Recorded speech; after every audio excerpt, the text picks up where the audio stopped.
Stuck in a system that just ain't right. Gonna tear it down, gonna start a fight. Anarchy and numbers is my game. I'm the investor with no shame. Greed and corruption, that's the name of the game they play. It's all a shame. I won't play by their rules, I won't comply. Anarchy's the way. It's time to fly.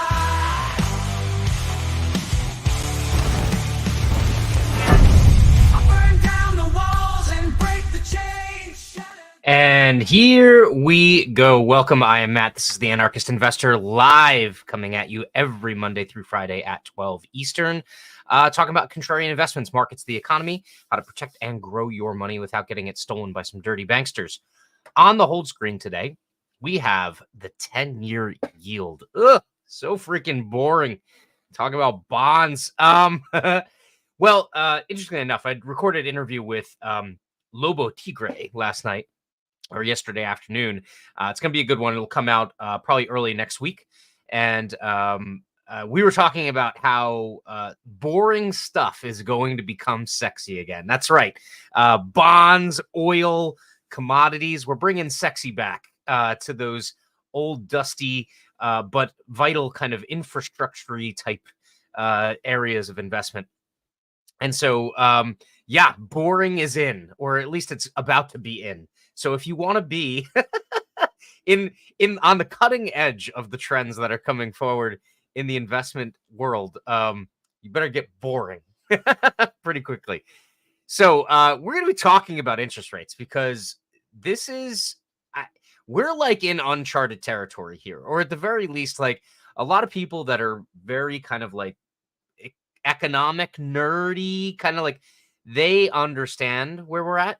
I think a lot of people don't fully understand where we're at economically, and that probably includes the Federal Reserve. Because if they do, then they're essentially lying, which I wouldn't put past them. But we're in a situation here where there are huge disruptions, I'll call them, within what would normally be an economic cycle that would play out in a certain way. And these economic cycles are not allowed to play out in the way that they normally would to rectify some of these disruptions. And then, you know, on top of it, to keep one disruption going, then the Federal Reserve and Congress adds another disruption and another and another, et cetera, et cetera, et cetera. And so trying to unknot that, ball of Christmas lights that's been created by the Federal Reserve and the legislature is, it's really difficult because there's lots of moving pieces. You don't necessarily know at what rate things are going to affect the economy. So some things take a while to get baked in. Other things have an immediate, kind of uptake into the economy and how business is done.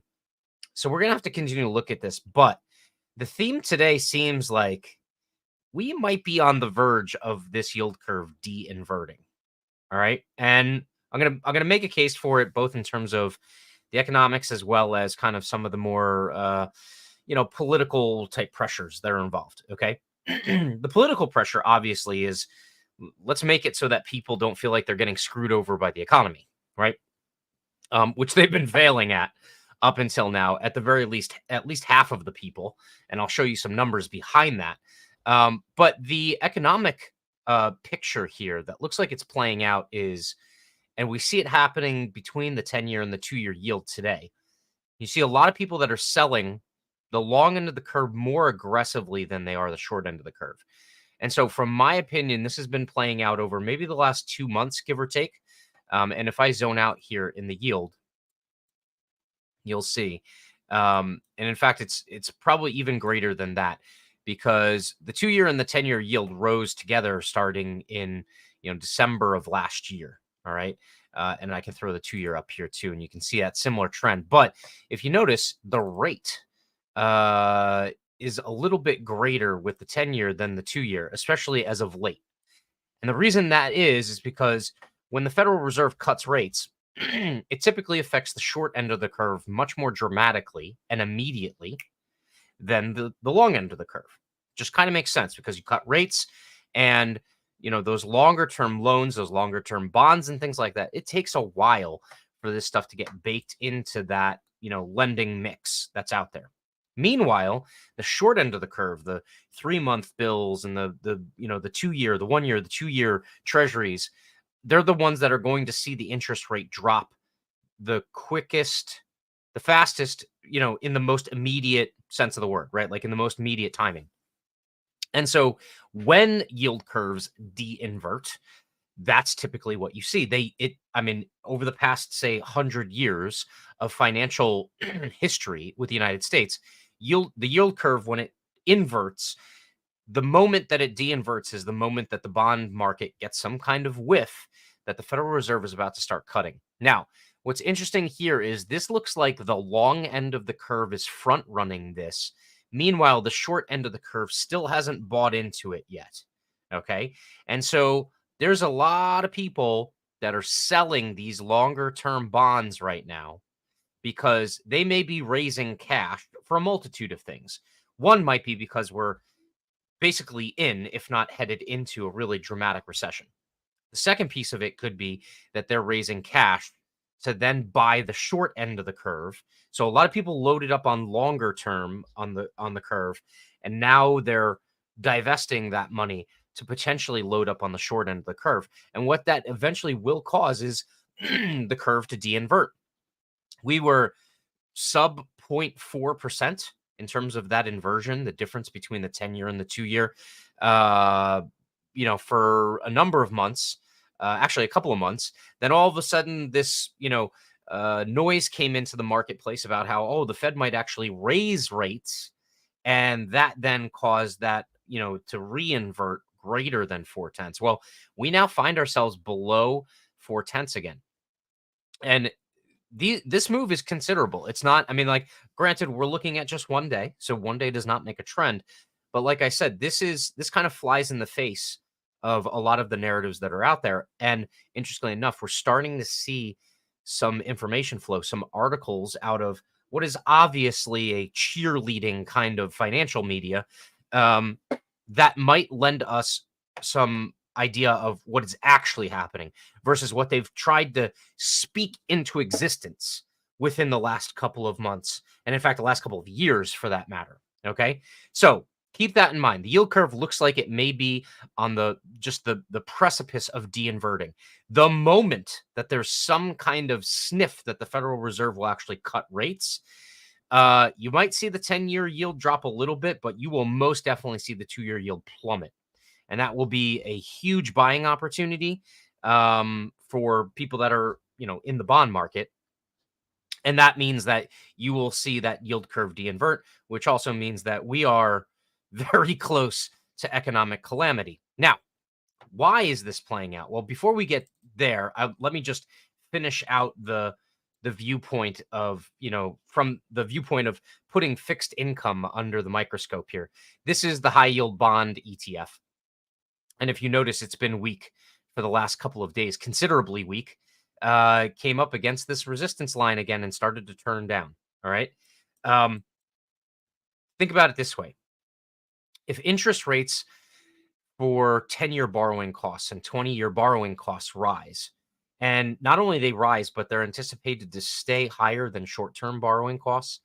And a lot of these companies that are, just kind of surviving right now, if they locked in some of these higher rates, or if there are shorter term borrowing rates that aren't necessarily dropping, but at the same time, the long end is going up, these companies can't go anywhere to find cheaper rates. So even if it was the case that everyone expected the 2-year yield to stay at 5% and the 10-year yield to stay at like 4.6, right? First, there's not very much relief there to go out and lock in a higher interest rate for 10 years if you're a company that needs debt in order to finance its operations. And the second piece of it is if the long end of the curve begins to rise and the short end doesn't drop immediately, now there's no relief. Where are you going to go? Right? You're borrowing at 5% regardless of how far you lock that rate in. And you're fully having to realize the largesse of your spending and your debt spending from prior to these interest rates rising and rising rapidly. So yeah, the high yield bond ETF is weak, has been weak for yesterday and today. Some somewhat significant moves. And again, we find ourselves back at the bottom end of this consolidation range after having been rejected from this resistance point. Now a second time within, kind of the near term. And yeah, I mean, I can't see this thing breaking to the upside. My anticipation will be is eventually the Federal Reserve will cut rates, but what you'll see in the high yield bond space is you'll see that the damage has been done. It will fall off. The rate cut will give you yet another, a third drive to try and get through this resistance line, and it will fail because the help will be too late. And in fact, I would argue that the help, the moment they started raising rates, the writing was on the wall, right? It's just taken this long for this to play out. All right. So high yield bonds will continue to be weak, in my opinion. There's been some possibility that they could just kind of migrate through this resistance and then move higher. I don't see it happening. This team no landing thing becomes more and more preposterous every single day. And if you're not familiar with that parlance, the idea that the Federal Reserve's rate hiking cycle to try and get inflation under control, there are these opposing camps that think, some think it's hard landing, meaning, basically a crash of the economy. Some people think it's like, them basically landing the plane, freely. So there's a little bit of damage. There's some fallout. They have to bail out some banks and things like that. But the economy stays on the rails. And then there's people that are like, oh, yeah, we're not even going to have to land. The plane flies on, right? And the economy just pushes through this like nothing's happening. Well, if you're in the bottom half of income earners, that's a crock of crap because this economy is not working for you and it doesn't look like it's getting any better anytime soon. But moving forward, I think that you're going to see a lot of weakness in these high yield bond companies, these corporate companies that have to borrow to keep themselves operating. The Federal Reserve, when it cuts, its hand will be forced. It'll cut, but then any kind of rally in these high risk areas will be basically a sucker's rally. It'll be a bounce that eventually turns into what will be the full capitulation, the full realization of how crappy some of these companies are and the fact that they're going to go out of business, regardless of what kind of help the Federal Reserve tries to extend them. All right, so let's look beyond fixed income now. And I'm actually going to pull down the charts. I'll come back to them in a minute so that we can go back through the rest of the market. But I wanted to show you all this article that had to do with consumer confidence. So this is out of Yahoo Finance. As of today, I believe. Yep, as of today, this morning. And the title is pretty telling. Like I told you, the narrative is beginning to shift. They tried to speak into existence this no landing or soft landing kind of scenario. And that narrative is beginning to shift because there's starting the reality is starting to creep in that there's all kinds of disjointedness in the market and that there's going to be no clean way of clearing this up. All right. The title is U.S. Consumers Show the Fed Its Backward Problem with High Rates. Okay. What do they mean here? Let's read a little bit further. U.S. consumers felt more confident in May. Yay. Oh, they're more confident. This is fantastic. Team no landing, team soft landing, right? Data from the Conference Board showed on Tuesday. The main driver of this reading helps explain why other surveys show Americans feel dour about the economic prospects, and it reveals the backward problem facing the Federal Reserve's interest rate policy, which is that high rates are helping the wealthiest Americans who are powering the economy's surprising, I wish they should put like air quotes or whatever, air quotes on growth, surprising growth, right? And making it hard for the Fed to enact the rate cuts it wants. The simplified theory behind raising and lowering interest rates is straightforward. Lower rates help the economy grow faster. Higher rates slow the economy. The last 18 months of U.S. economic experience, however, make the second premise harder to accept right now, meaning make it harder to understand whether or not lower rates or higher rates actually do restrict economic growth. And here's a quote. In terms of income, those making over $100,000 a year expressed the largest rise in confidence, said Dana Peterson, chief economist at the Conference Board.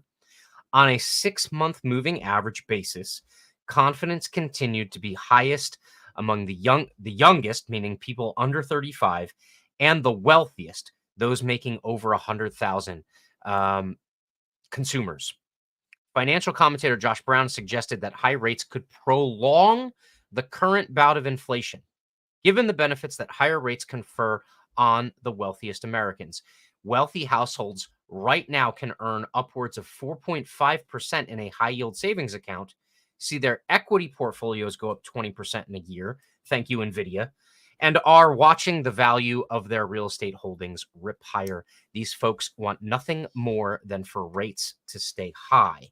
Now, there's also data. I won't read the rest of this, but there's also data further on that talks about lower income earners and the fact that they feel like they're getting hosed, which they are.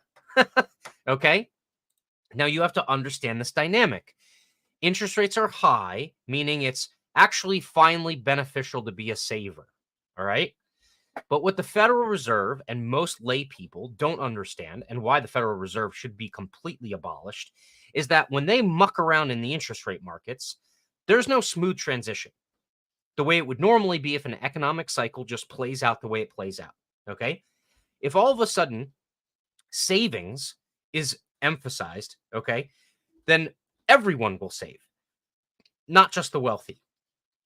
But because you went through a period of time where you had a giant supply disruption and lots of money printing, you have a lot of people that had to use up all of their savings and on top of the stimmies to pay for all of the increased prices that were associated with the supply disruption. And so you have the supply disruption, which causes a supply shortage, which then causes prices to rise. On top of that, you also have monetary inflationary pressures from everyone getting the stimulus money and running out to buy things, right? Think fist fights over toilet paper, okay? Everyone runs out, they buy all this stuff up, right? And now you're going to raise rates because that's going to fix the quote unquote inflation problem, okay? And again, I part ways with a lot of people that are like these Austrian economics or like these more libertarian kind of anarchist people, because they want to just tell you it's as simple as print money, inflation. But that's not the case here, or that's not only the case here. They have created a hornet's nest. Actually, that's not even a great analogy. They've created a pile of cow dung that is an economy because you had higher costs that then caused the lower half of income earners to spend down all of their savings. Okay. And then at the same time, all of that printed money, if it went to the lower end of the income earners, they spent it. The higher end income earners didn't have to spend it. They socked it away. And now what do you have? You have an economy of haves and have-nots. Higher income earners are able to make 4.5%, or if they have, U.S. treasuries or something, they can do it. And it's actually a higher effective yield because they don't have to pay federal tax on it. All right. They can make 4.5%. So if they got a mill sitting in the bank, right, they're just making 4.5% to just sit on that mill. That's 45 G's a year. If you have zero sitting in the bank, you're screwed because prices are still high. Prices aren't elastic. Okay. Now, typically what happens is they're inelastic. And if you're not familiar with that word, it has to do with how easily they move up and down. Okay.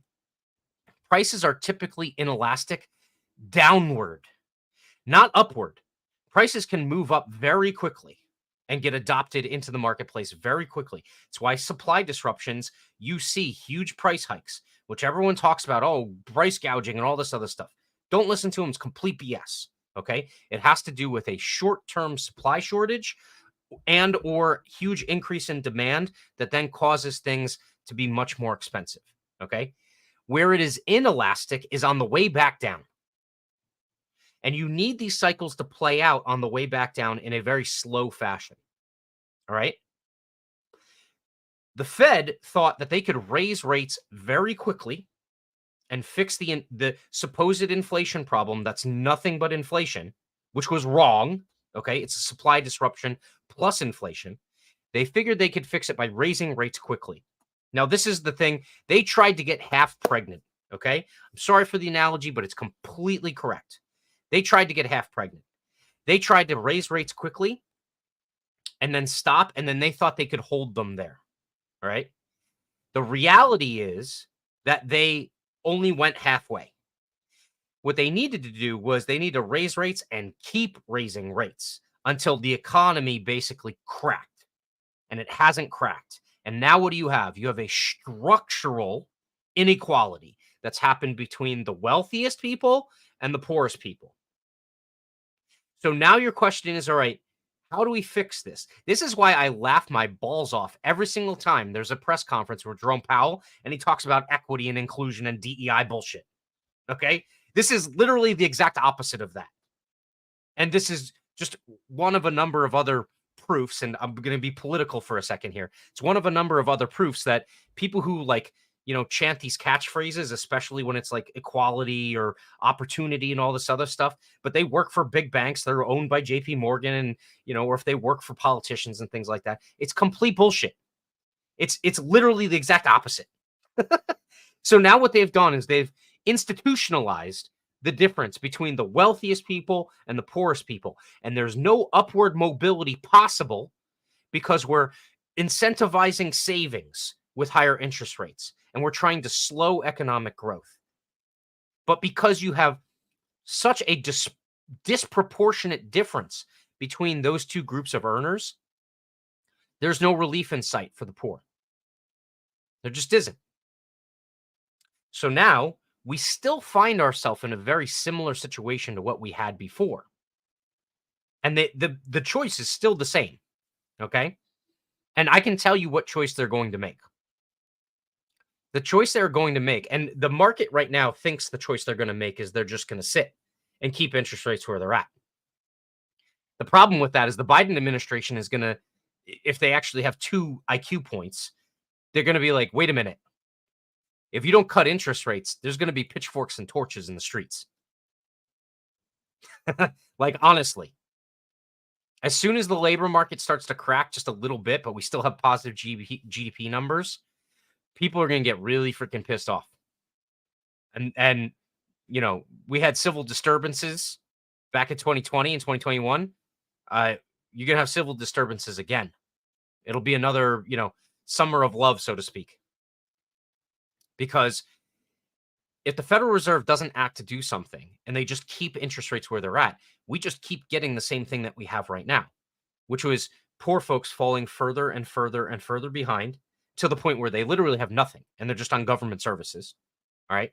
And we're talking middle income earners could get to that point too. I mean, you can infinitely trade down until you get to nothing, right? You're used to shopping at Whole Foods. Then all of a sudden you're shopping at Target. Then you're shopping at Walmart. Then you're shopping at Dollar Store. Then you're shopping at nowhere. Okay. And so if they keep interest rates where they're at right now, that's what's going to play out. You have a presidential election cycle right now.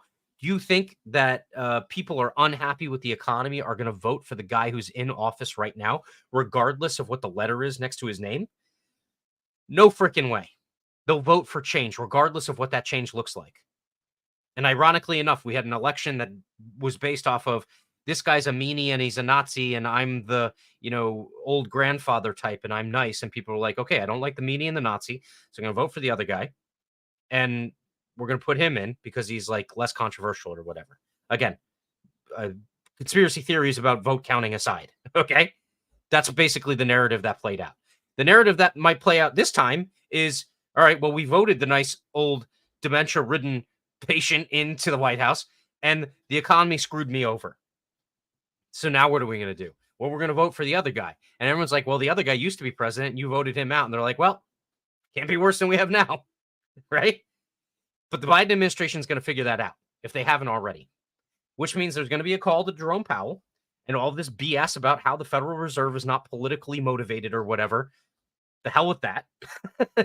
And they're going to cut interest rates. Now, truthfully, they have another option.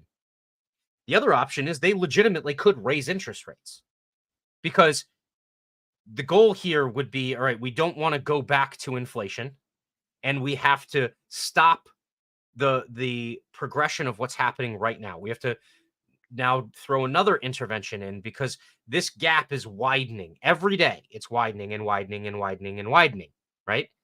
And the living conditions of the wealthy stay the same or get better, and the living conditions of the poor get worse and worse and worse. So how do we fix this? Well, you have two options. You can either try and make the wealthy a little poorer, or you can try and make the poor a little wealthier. And because the Federal Reserve uh, cares more about politics and more about Wall Street, what they're going to do is they're going to cut rates. They're not going to raise them. This article, and you can't tell me that these articles aren't parsed by people that have a vested interest in the market. They wouldn't allow this idea to be floated out there about high rates continuing to perpetuate inflation. Okay. They wouldn't be allowed to float that out there without someone blessing it. And that someone has a vested interest in the market.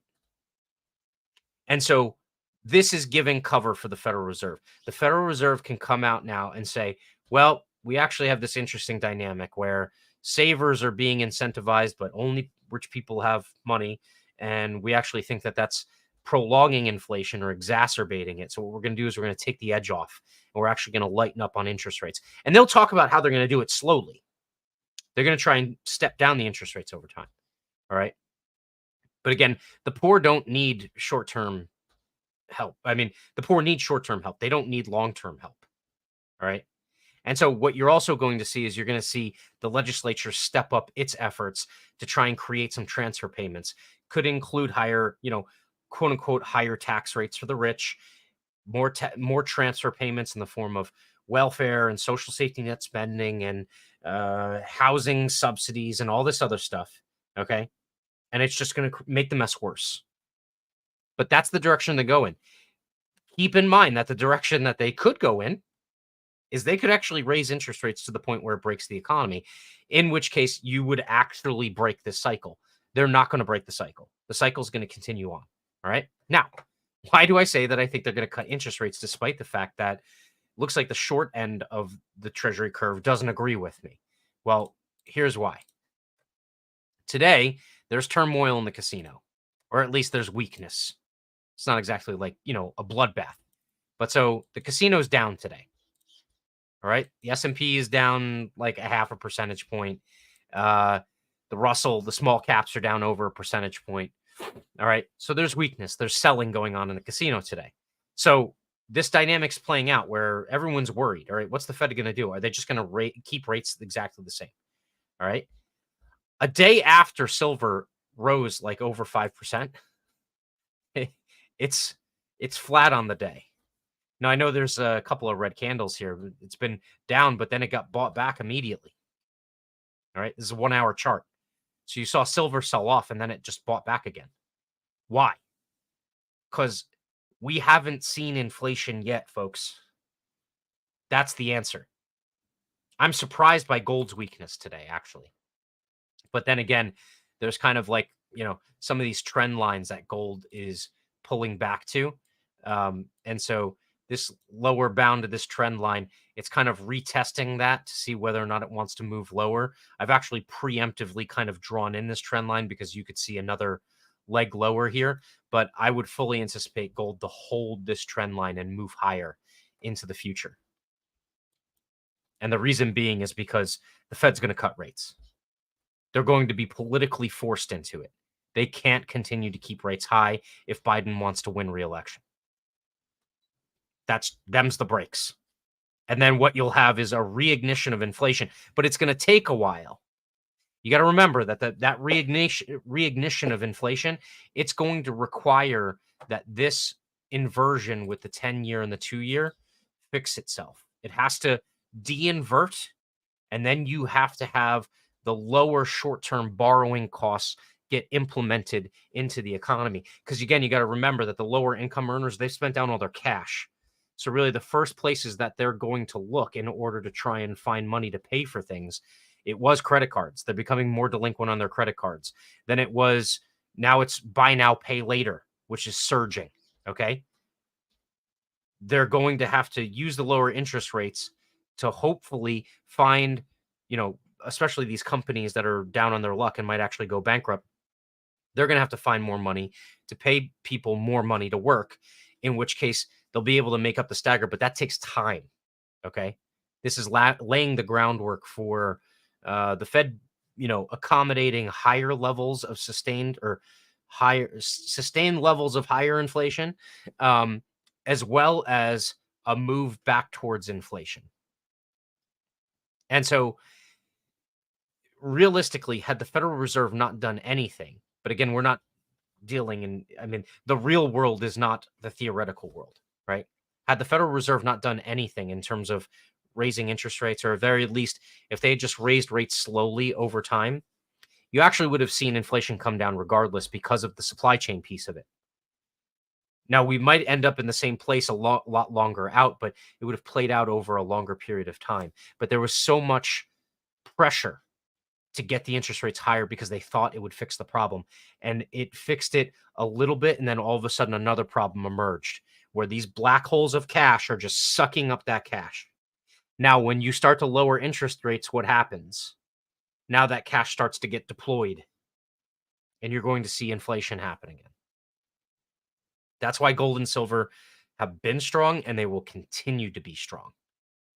All right.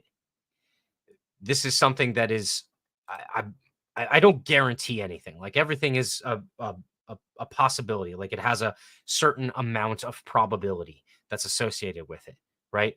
But if I look into my crystal ball, this is exactly what I see as the most likely scenario. The Federal Reserve cuts, and then we end up getting inflation back again. And this time the inflation is actually inflation versus the last time where it was inflation, but caused by also simultaneous supply chain disruption. So the casino's down today. I'll walk through the rest of the markets as well. A reminder, help me out with the algo.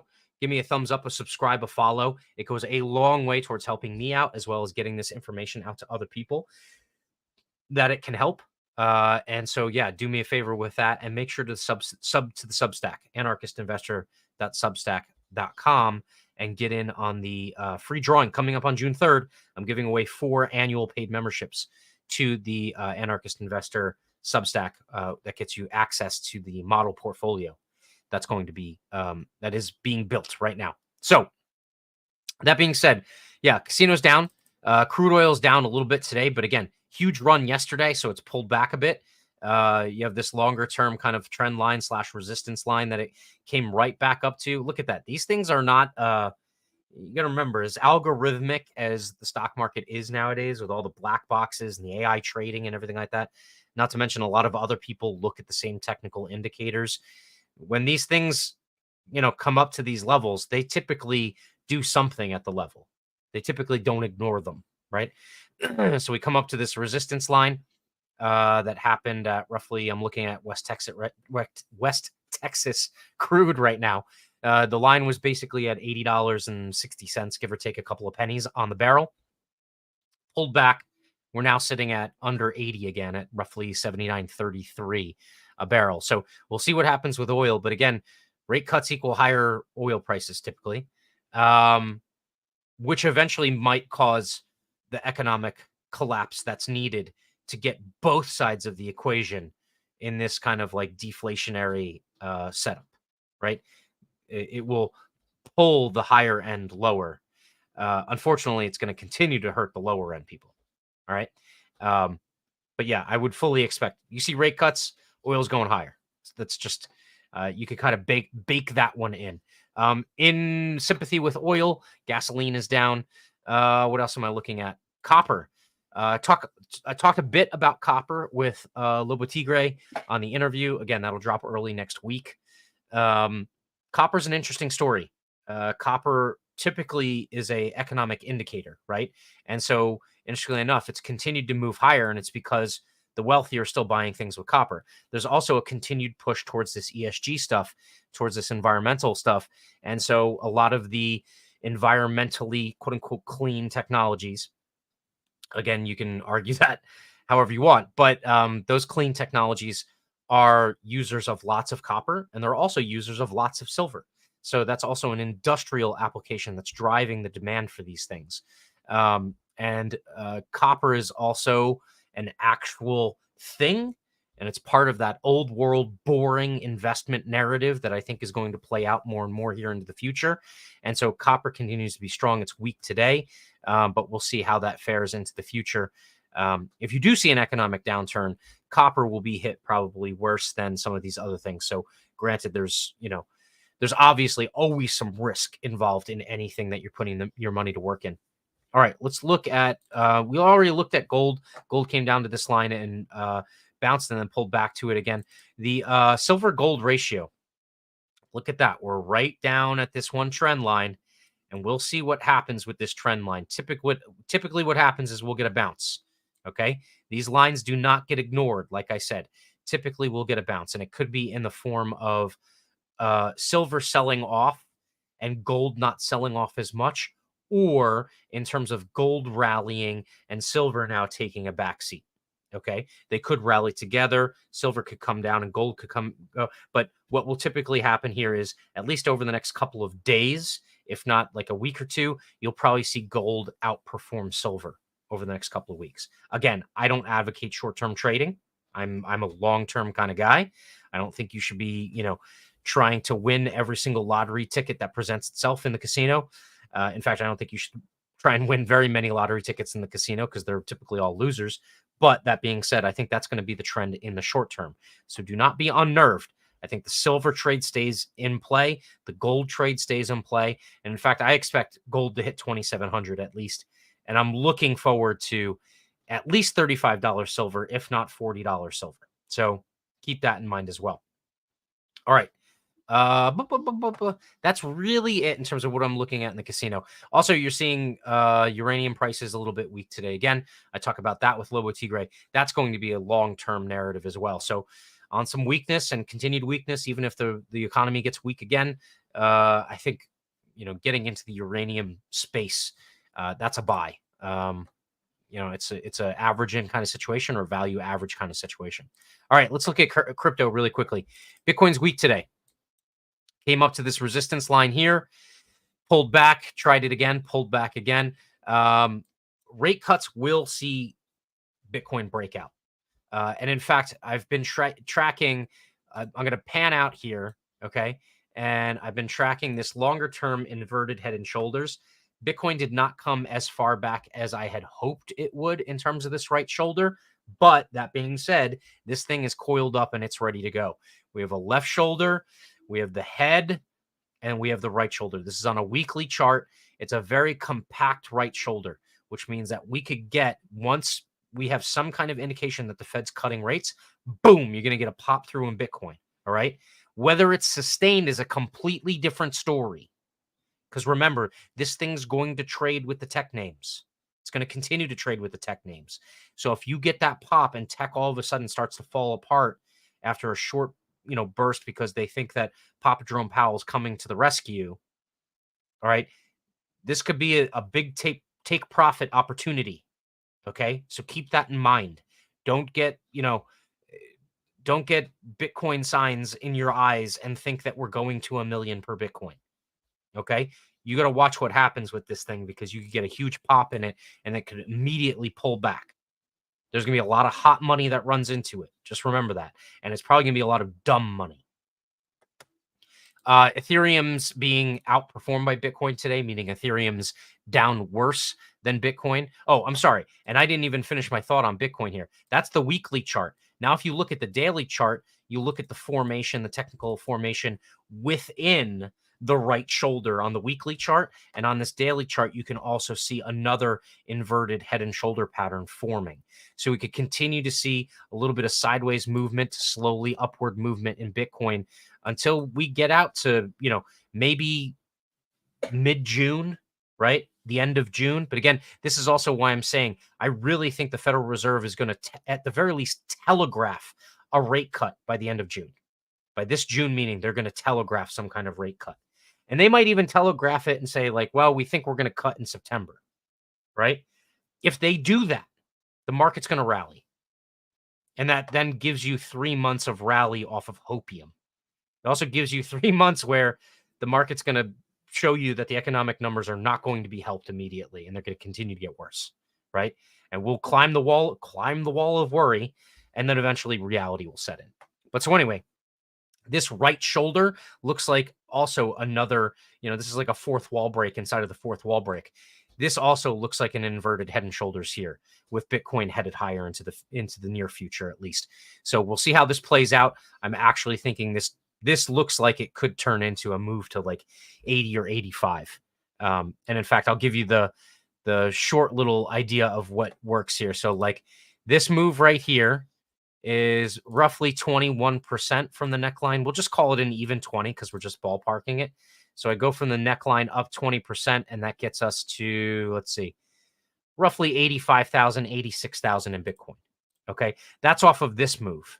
If I do this approximation off of the weekly, you get a much bigger number.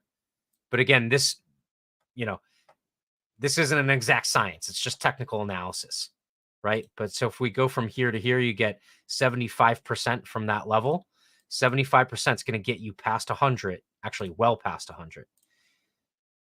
Yeah, 75% is going to get you to, let's see, 76, 75% gets you to 115. Okay. So that's your window of opportunity there. I would say in between, like, say 85 and 115.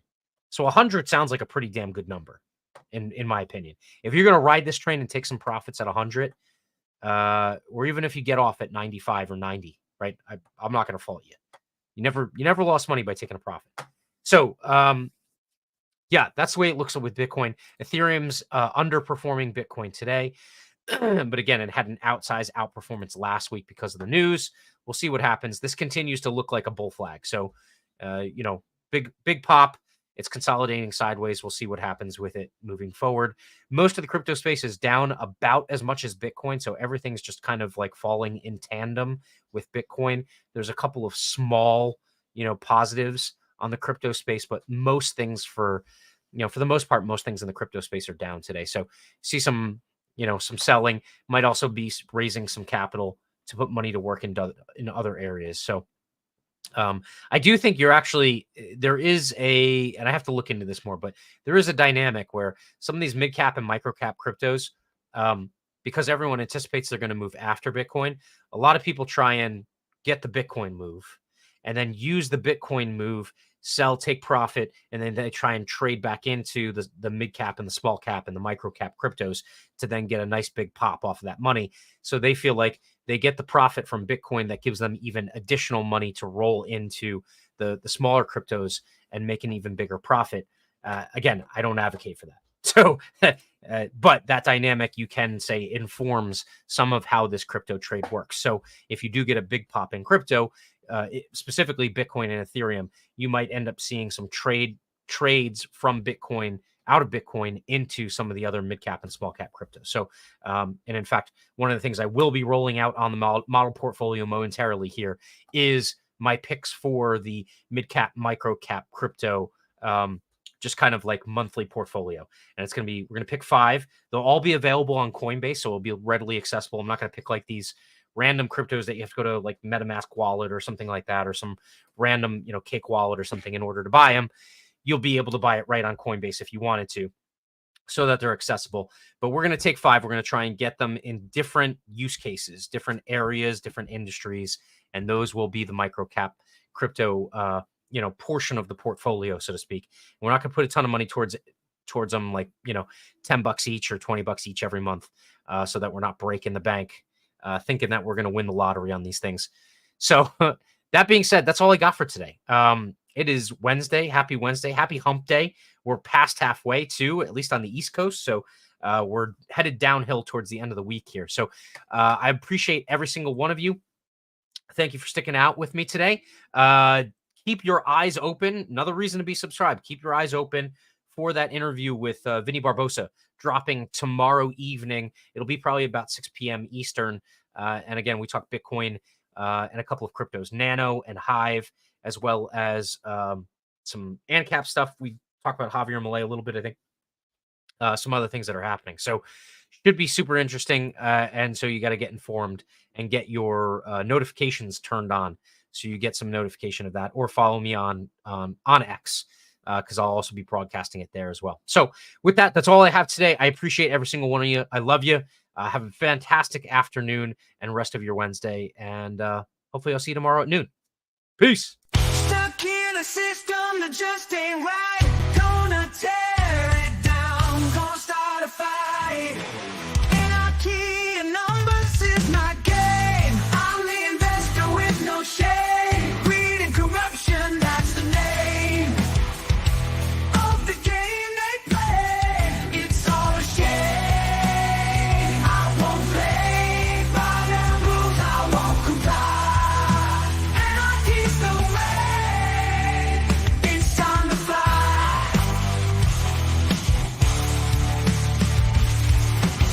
I burn down the walls and break the chains, shatter the illusions, expose their games. The stock market's a stage. I'll steal the show with my rebellious spirit. Watch me grow.